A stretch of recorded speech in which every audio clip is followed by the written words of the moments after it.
Non, ils n'ont pas changé la donne, ils ont aggravé la base même de l'Europe de Maastricht de 1992.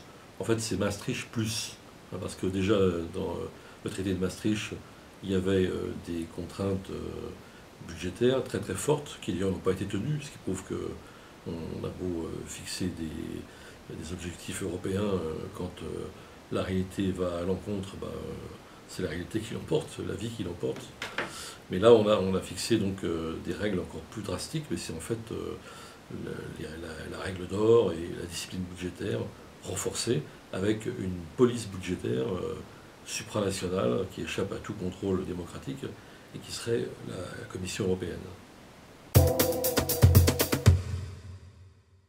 Le problème, c'est que la dette qui n'est pas analysée publiquement, en tout cas, c'est pour ça d'ailleurs que j'approuve tout à fait l'initiative d'attaque, de demander l'audit de cette dette pour savoir quelle est sa composition.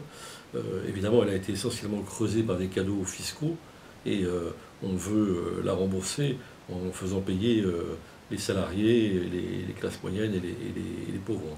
Donc en fait, cette discipline budgétaire vise à opérer ce transfert finalement bah, du remboursement de la dette sur les pauvres, alors que ce n'est pas eux qui en sont les principaux responsables.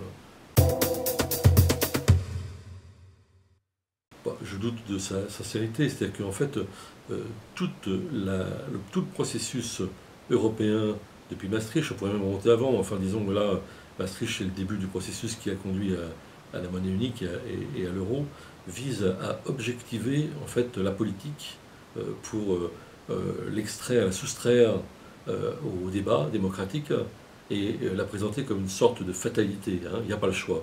D'ailleurs, dans l'interview qu'il donne au Monde, Sarkozy répète il n'y a pas le choix.